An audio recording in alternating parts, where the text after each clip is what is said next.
Hello and welcome to i24 News Sports Weekend Edition with some of the best stories we had in our daily magazines. We begin with one of the craziest European transfer periods we have seen in years.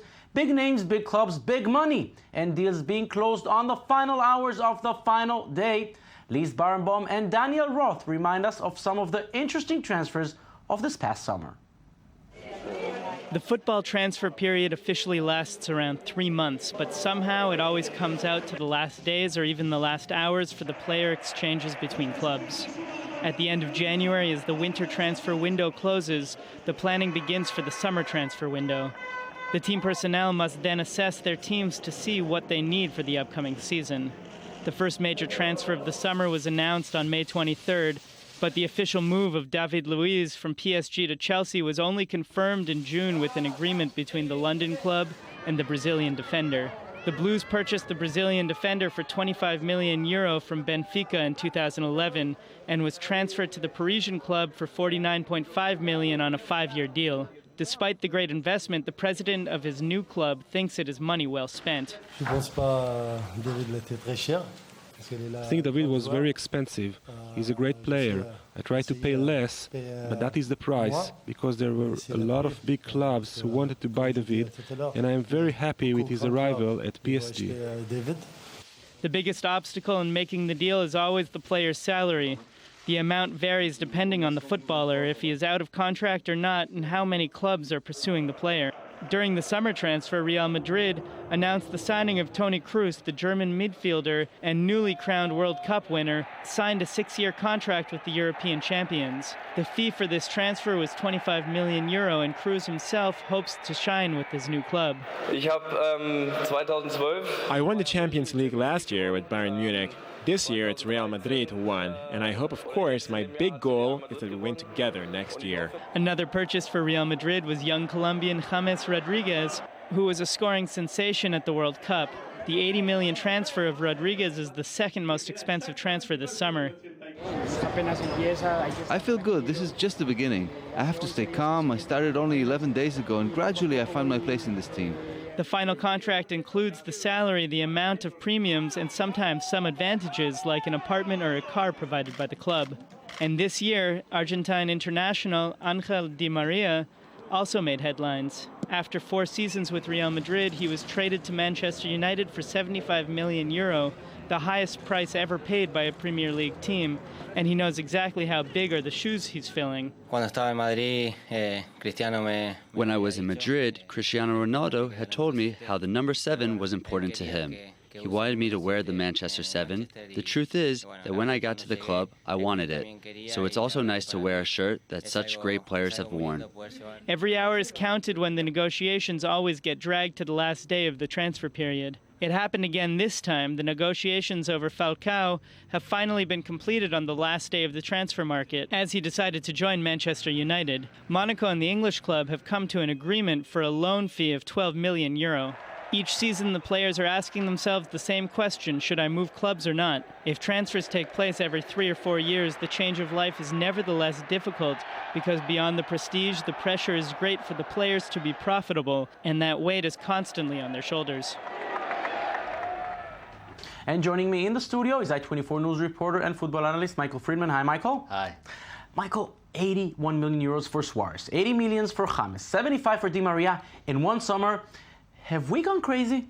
Yes. At least the teams, not us. The teams have gone crazy, insane. This has been no other summer has ever been like this. However, you can't forget the World Cup just finished, and players like James Rodriguez, who was not a known player, he wasn't a household name, and after this performance, everybody knows him. Top goal scorer at the World Cup. Beautiful goal against Amazing Uruguay. goals, and this put him on the map. As well as Suarez. Suarez was a player that made, Liverpool and Uruguay the team they are, and when he got banned, they struggled. Yeah, Uruguay wasn't the same. When he played against England, he scored twice. Yeah. When he did not play, they were not the same. They weren't the same, and that led to him getting a major fee. And now we're looking at the 5 biggest transfers so far in world football belong to Barcelona and Real Madrid. Yeah. Do they really need all those players, or they just say, we can pay the money, so we'll pay for the biggest toy there is in the store? first off, Real Madrid can pay it. They have the money, and they want to win as many championships, whether it's for La Liga or the Champions League. They need to be the biggest. They have to. They have the money for it, and they want to show and prove that they have the best guns. So ultimately, yeah, it is showcasing it, but they can do it. Now, another interesting aspect is the fact that Manchester United made 2 huge transfers in the last days of transfers. First, Angel Di Maria, then Radamel Falcao. It seemed like the season started. They saw that they were not going as expected. They opened the wallet big time, 75 million euros only for Di Maria, and then Falcao came in. Yeah, I mean, it came at the end of the transfer window, and a lot of it had to do with how they're performing in the beginning of the season. They're at the bottom of the table. They've had terrible losses, terrible ties. They need Di Maria. They need Falcao. They had to do it. So it came at the end of the transfer window when people weren't sure what Manchester United, what other teams would do, and in the end, United made a big push and spent a lot of money. And all those leagues come back next week. It will be very interesting to see how all these players fit. Michael Friedman, thank you very much. Thank you. The Judo World Championship ended last weekend. There were a few surprises, but one place where there are no surprises is the men's heavyweight category, which has been dominated for years by one man. Lies Barenboim and Danny Swaiba introduce us to the man who dominates the sport, Teddy Riner. Only 25 years old, Teddy Riner just won his 7th world title. Since 2007, he's been writing the history of judo with his incredible talent and mental strength. The French native has an extraordinary size, weighing 140 pounds and 2.2 meters. Since he was a child, Teddy has had a lot of energy to spare. He started training when he was 15 and has benefited from the constant support of his family ever since.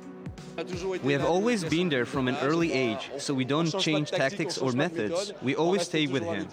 When he was 18, Riner surprised everyone by winning the European Championships, which was his first major title. This would be the beginning of a long series of victories. Riner owes some of his achievements to his unparalleled technique. He likes to amaze his opponents with secret tricks that only he mastered. His strong point is his tactical maturity. He is able to break all the tactics and play against him, and is able to adapt to Judo and take over. But beyond the physical power, the French displays a mind and body of steel. A hard worker, he can stand 4 to 5 workouts a day. Currently undefeated since 2010, his motivation allows him to win the World Championship 7 times and winning a gold Olympic medal in 2012 in London. But Teddy Riner is also a symbol in the media. The man knows how to keep his humor, despite the pressure he undergoes. One day I'm like that, one day I'm like that, you know? Who was I imitating there? Van Damme? You see? Aware, I am aware. Yet David Douillet is still regarded as the greatest judo of all time. The 4-time world champion was challenged in 2011 by Riner, but he can still be happy to move more Olympic titles than his rival. But it won't take long because the Rio Olympics will take place in 2 years, and Teddy Riner already dreams about the 2020 Tokyo Games. He believes he can win the next 2 Olympic golds and is already thinking of his future after judo. In the long term, I would love to be a businessman. Politics, I don't think about it at the moment. But what I want is not to have a boss tomorrow. That's something I've said since a young age. I want to be my own boss. The championship received numerous awards, including the Legion of Honor and the Grand Prize of the Sports Academy. Nevertheless, he remains down to earth and always aims high. It makes you want to excel, to seek even more prizes, more medals, to be able to be received this way and have the honors. Both technician and tactician, Teddy Riner has demonstrated once again his invincibility on the mat. Despite some injuries this year, the world #1 regained his status. He already thinks about tomorrow. I have yet many things to achieve. I wanted to get a nice medal. I dreamt of it. Now I want to do it, to achieve it, to work for it. As my father would say, any job pays. At his peak, Teddy Riner reigns in judo. Nothing seems to stop this one who seeks more Olympic glory. Now to the world of MotoGP, and if we thought that the fact that Marc Marquez did not win the previous race in the Czech Republic meant something, maybe we should think again. Marquez came back storming in Silverstone to capture his 11th win of the season out of 12 races. Samuel Calvo and Gabi Tartakovsky with a story.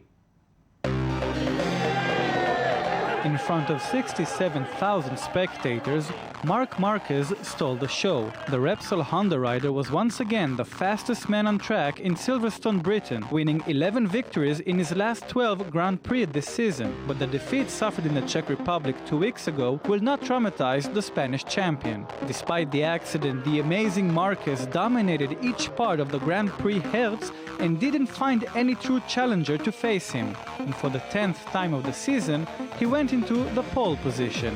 Yeah, this weekend everything goes well. I feel so good with the bike, with the circuit. It's bumpy, but I like it and I enjoy it. This morning I had more cries.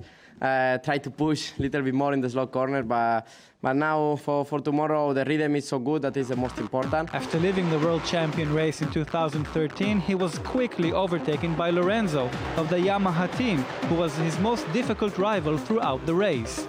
Lorenzo would be his first real competitor since the start of this season. Lorenzo was the leader of the race for 13 laps as the two drivers fiercely battled to the finish line.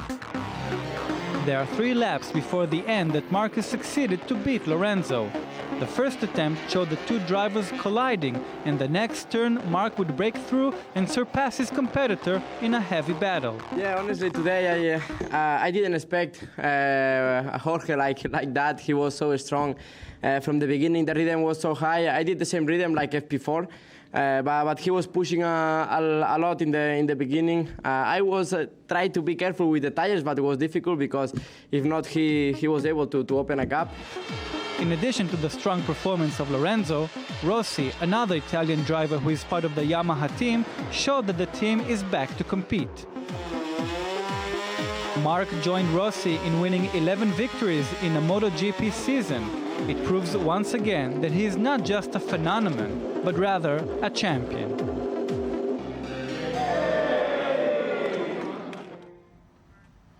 And here with me in the studio is Oded Grober, host of the I-24 News Culture Show by day, and an avid MotoGP fan by night. Hi, Oded. I am guilty as charged. Hello, yes, Jonathan. we know. Thanks for having me. Oded, this guy, Marc Marquez, can we explain this? 11 out of 12, that's unheard of. Unbelievable. You know, last season he was a champion, so obviously he rode very well. But this season he's a few levels above everyone. It's as you said, 11 out of 12 almost broke the record, Agostini's record of 10 consecutive wins. Nearly did it, but not quite. Maybe next season, you know. But just to match Agostini is an achievement in and of itself. He's at 21. He's at the level of these great bikers. Yeah, he rides on the very edge. You know, you can tell that on every turn, every lap, every race, he's on the very edge where every other rider would certainly fall. I mean, we've seen him fall a few times last season, but this season he just seems to stay on the bike, glued to the bike. He fell a couple of times during practices only. He broke his leg before the first race of the season. Yeah, and he won it. And he won it, exactly. You know, it's unbelievable. It's he's been, I think, on every podium except for this year in the Czech Republic. It's his first race, his first MotoGP race that he started and didn't finish that he finished not on the podium. Not on the amazing. And what's even more amazing, the guys he's winning are major talents. I mean, Dani Pedrosa, Jorge Lorenzo, and above all, Valentino Rossi. Those are huge names, and he's leaving them behind. Yeah, it's you know, it's nice because they still keep a friendly thing going on. You know, you see at the press conferences after the race, they are all joking. I think he's like now they have a common enemy in Marquez, but he seems to be a really nice guy. Only 21, it's unbelievable. I guess maybe his biggest threat is his younger brother, who's 18, is doing pretty well at Moto3. There's no explanation. Is he going to dominate this? I mean, we've seen Sebastian Vettel in Formula 1 dominate the sport for 5 years. This is the second year in which Marquez is dominating. who can stop him? If Lorenzo, Pedrosa, and Rossi can't, who can? Yeah, it's interesting. You know, next year and the year after, we've seen all of these four riders sign on now for another 2 years with their current teams. So there aren't going to be major changes in that sense, but it's good because they can focus on building their bike to their liking and just focusing on racing and not so much on where they're going to work next year. And while the 2015 season is going to probably be similar to 2016, major changes are expected to make it more competitive. We'll see. And we will follow that. Oded Grober, thank you very much. My pleasure. And that's it for this Weekend Edition. Don't forget you can watch us anytime on our website at i24news.tv, also on Facebook and on Twitter. Thank you for watching and enjoy the rest of your weekend. Bye-bye.